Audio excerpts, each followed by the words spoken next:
Hey, I'm back.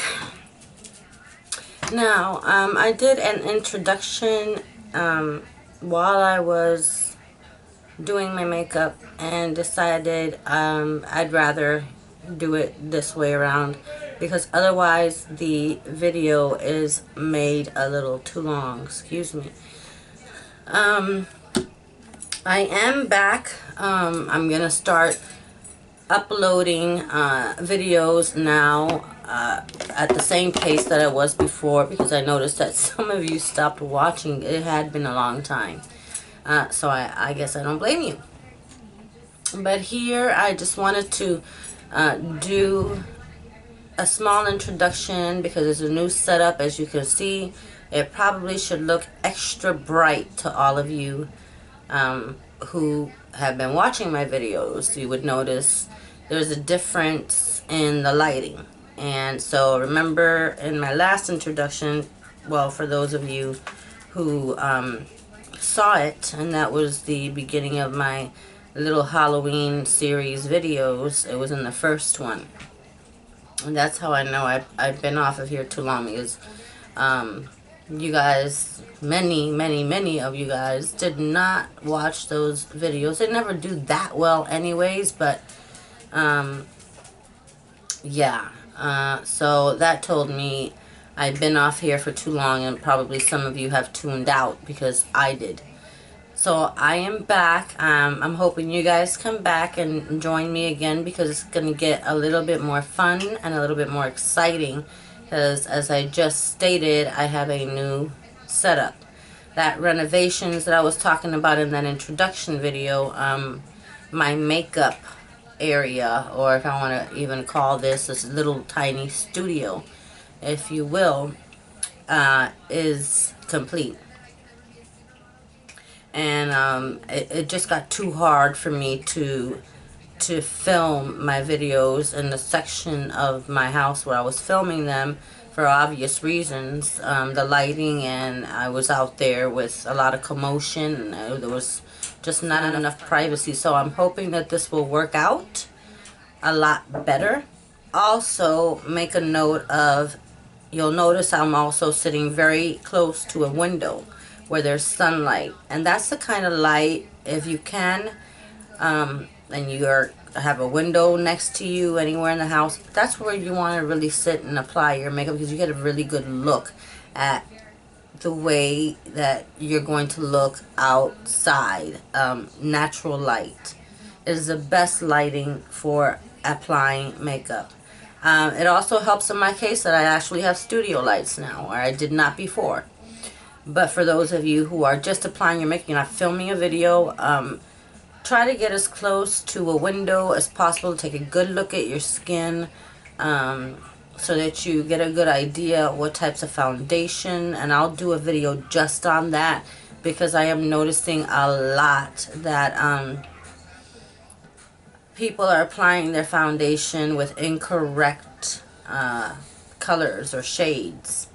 And that's because of bad lighting more than anything. You're looking at yourself in bad lighting. So that's just a big tip. Another thing is that you'll see that I struggle with my gel eyeliner in this video. I just purchased a new one, but I want to try and use what's left of my older one. And that tip is, there's a product called Durling, and you can get it on Amazon. It's not that, it's about 12 bucks. I'm going to order one, but in the meantime, if you use Visine, not Vaseline. I once said Vaseline. Excuse me, it's Visine. Put a couple of drops into your little gel pot, and that should do the same job and make it more fluid. Because my eyeliner today was a bit dry, and it made my line jaggedy, and I had to go back and fix it a few times. So this here is a daytime, a glam, if you will, daytime look. Most of the ones I do are meant for nighttime, and so this is something I would wear during the day, morning, afternoon, and you can do it. I was showing you guys at the end of the video different shades of lipsticks that this would have worked with. I chose a more neuter shade, or a very pale shade, to keep it looking as simple as possible and daytime appropriate.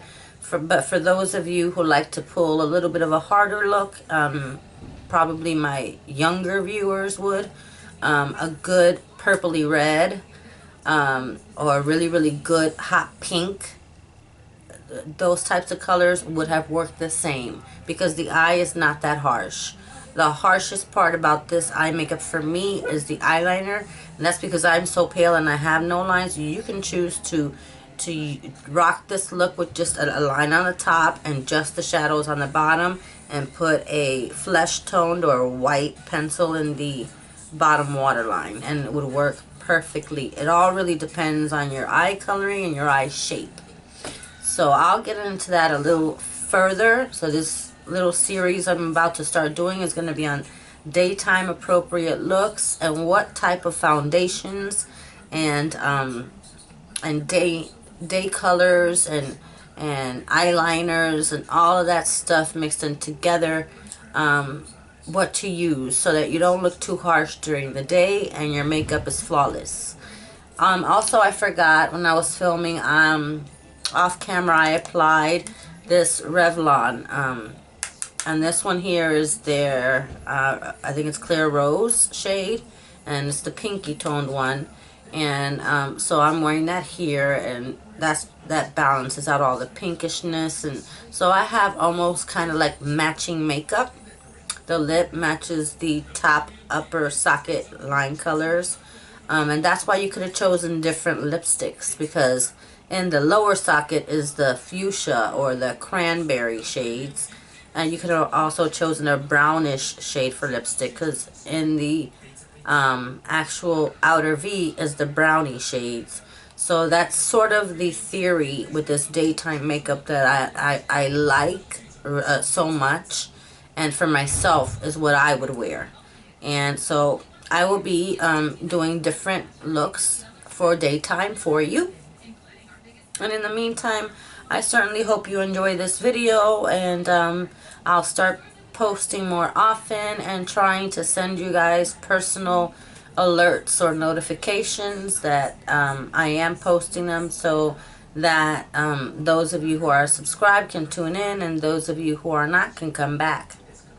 Hopefully they'll tell those of you who just view and are not subscribed, or somehow, some way I will reach you again. I'll start working on that. So here we go, and I hope you like it. Till next time, bye bye. Okay, so here we're jumping right in, and this is me priming my eyes with the Wet n Wild primer. I'm in double the speed here, but you should be able to pick up on everything I'm doing. And there goes my first colors. They'll be my transition shades, and they will be applied in the upper socket. Those are very, very light, pale matte pinks, and I combine them both, and starting up in that upper socket area, right under the brow bone, I am using a, this is actually an e.l.f. concealer brush, but I find that it works a lot better as an eyeshadow blending brush.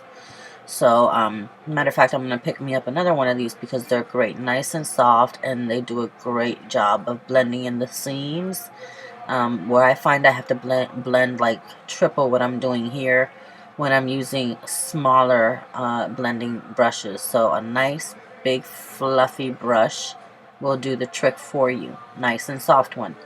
And then here I will pick the second color, and this is a darker pink. I wouldn't say this is a hot pink. It's matte. It's a regular pink. It's just a lot darker than the two shades right before. And that I just picked up is the Artisan. It's a blush, but it's like a cranberry shade. And then I'm pointing here at the shade I'm actually putting in the lower socket and down into my outer V, and blending that out. And you see that I'm lifting my brow because it's just a lot easier, especially if you have hooded eyes, to lift that area so that you can get into everything. And then here I am using my regular blending brush. That's the LA Colors tapered one I usually use. And that's because I'll be working in a much smaller area here. And I'm showing you the shade here, and that is a cranberry shade. It's called berry something. It actually is called that. You can find that in where the Black Artisan makeup line is, and I fell in love with that. That's actually a blush though, and I am using that over the shade that I previously applied, and blending that into it. And then after this, I am going to pick up the browns that I'm going to blend over this. And I'll use a smaller brush I'll be working in a even smaller area. And this is where I'm going to create the soft cut crease. And then there goes my first. That's like a rich milk chocolate brown.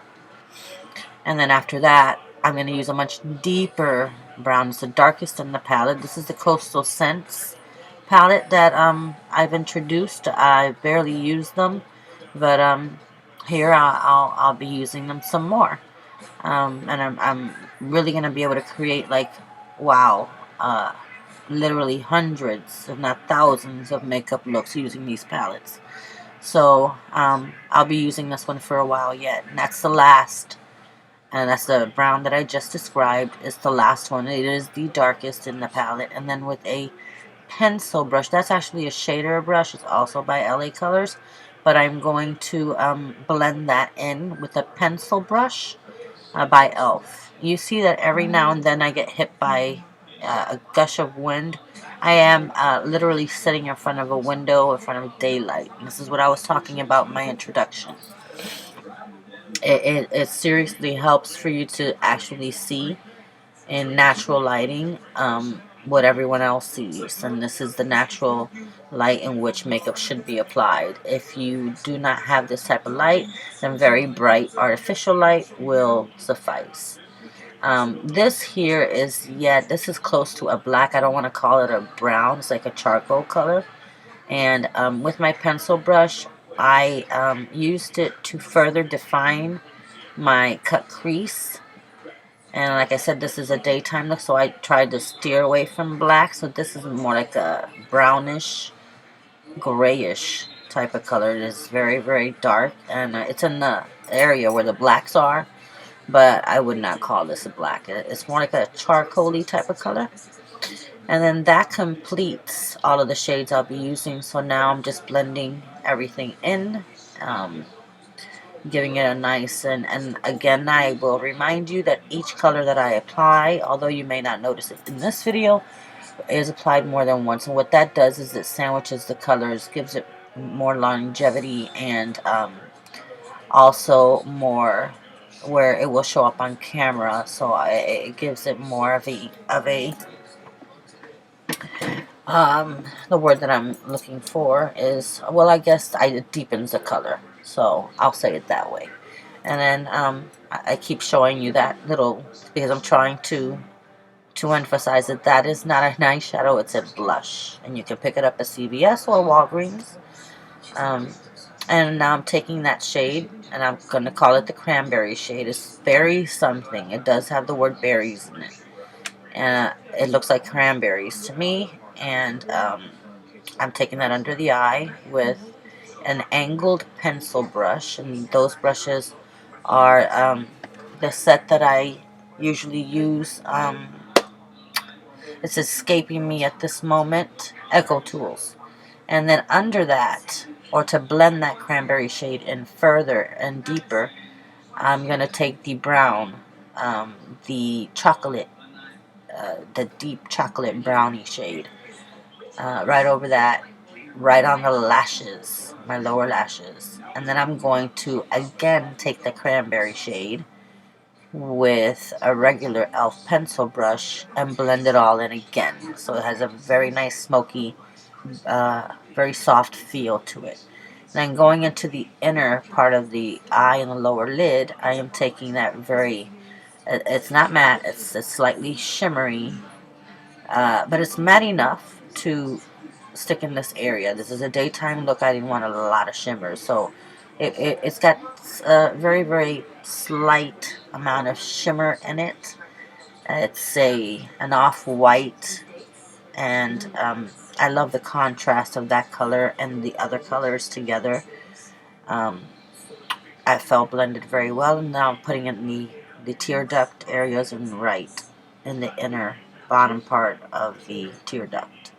And then with an angled elf brush, a very small blending brush, I'm going in there and just blending that out with a very light hand. Then here, getting into the eyeliner, that is by Rimmel. That is a black, their blackest shade, and this is a waterproof pencil.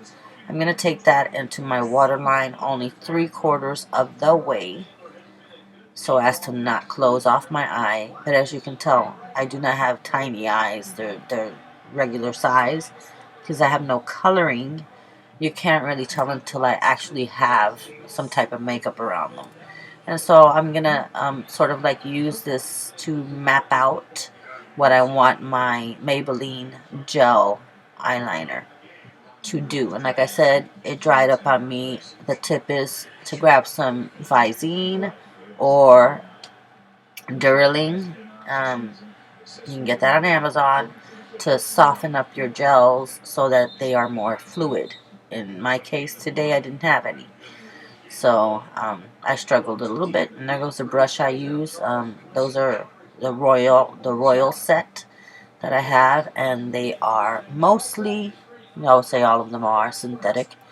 And so here I am going, and as usual, I am taking that line straight out and not actually following the actual contours of my top eyelids because they are shaped so funky.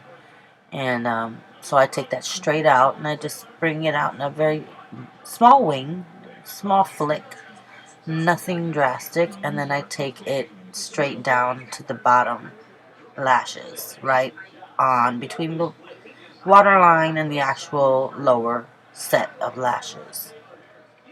And smudge that in there really nice. A good tip is to also get a black eyeshadow if you want to set this, or you want to soften it further so that it doesn't look too harsh. And with a pencil brush or an angled eyeliner brush, you can set that with a black eyeshadow matte.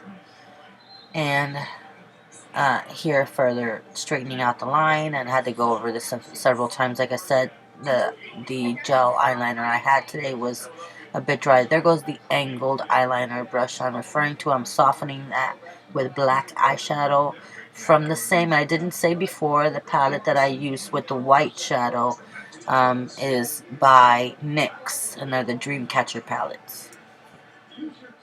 They're very, very beautiful colors in there, but mostly they are shimmery, so I shy away from a lot of them.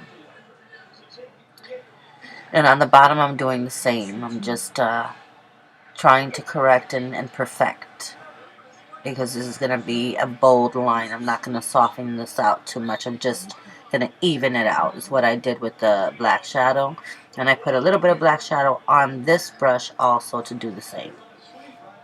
That will set your liquid or your gel or your pencil liners. So it's a good tip to know. I did my brows, and I used a natural set of lashes I'm showing you here off camera. I curled my lashes, and I put mascara. That's the Legal Length by Maybelline. And then now getting into the face makeup, I'm using the e.l.f. primer. That's the green one that they have. And I picked that up just in case I ever have any redness on my face. It's supposed to cancel that out, but I usually don't. I have a yellow undertone. I'm Hispanic, and so I don't have pink undertone skin. And so here, and I just purchased this, and I've heard so many good things about it. This is the Fit Me by Maybelline, and I had not considered it before, and I fell in love with it. This is their shade Natural Beige, and using a regular foundation brush, I applied that, and when it set, I was very, very in love with the finish. I applied just one coat because I just wanted to even out my skin tone. I wasn't looking for full coverage. And unless you have really, really, really bad skin, you probably shouldn't, as you don't want during the day to have cakey looking skin, or for it to be obvious that you're wearing lots of makeup. I'm going to set that with the Bare Minerals, and that's actually the foundation. Just one application, one coat of that, and that's an e.l.f. full face brush. Also, I just purchased that as well. And also my brows were done off camera and using an e.l.f. brow kit. And here I am going to be concealing using the Rimmel. They're tube concealers, and they've got their brush applicator, and just to cover the shadows, and that's concealer brush. Comes with the foundation brush, and those are by Essence of Beauty. And then I will be using the Hard Candy Camouflage in their lightest shade, which is extra light, for some extra concealing and highlight. And I do love that because it's got a very nice dewy finish. And so if you're dry under your eyes, that will help you with that. And also give you a very nice highlight, very subtle one for daytime that's not detectable. And then you see I'm blending that out with a beauty blender or a wedge. I find that having those around are really miracle workers. And so here using an e.l.f., this is a face concealer. So their texture is a little more rich. So that would not go under the eyes. This would go on the face, and that's to conceal any blemishes or any imperfections on the face. And then you blend that really, really nicely with your finger to make sure the edges are seamless. And I'm going to go under the eyes with yet again another e.l.f. product, and this is I call it their banana powder. I won't be using this yet. That's their bronzer. This here is their little banana shimmer powder. And so taking a small brush, I set my concealers. And now I will be bronzing, and this is their this one is called Sunkiss, and it's their bronze. It's the only bronzers that I see that they have, but the name of them is, I believe it's either warm faced or fresh faced or something like that. Bronzers. I have like 4 of them, and I never can remember the name, but it's the only bronzers they carry, so you shouldn't have any problem finding them. That's a pink blush by LA Colors, very pale pink, and that is to not outdo the eyes, but be in theme with them. And the same thing I did. I'm showing you here all of the different lipsticks that would have worked with this. I chose the pale pink. Any one that I would have chosen would have worked great. And this is also, I do believe, by Wet n Wild. All of them are. And those are lip stains. All of them, all of those colors would have worked. That's LA Colors is a very rich sheer gloss. So I chose the pale pink, and then I chose a Maybelline lip gloss to go over that. It's a beautiful, beautiful pale pink and very matte. So keeping everything in theme and fresh-faced for daytime. And this is something I absolutely would love to wear, and I did enjoy wearing actually. And I hope you enjoyed watching and that you got something out of this. And so with all of that said and done, here on the top I applied the lip stain, and that's to give it more longevity and to line my lips. I also use a nude lip liner, and that's just for some lip shaping. And so that, I believe, is it. I will see you guys next time, and it will be soon, I promise. Bye-bye.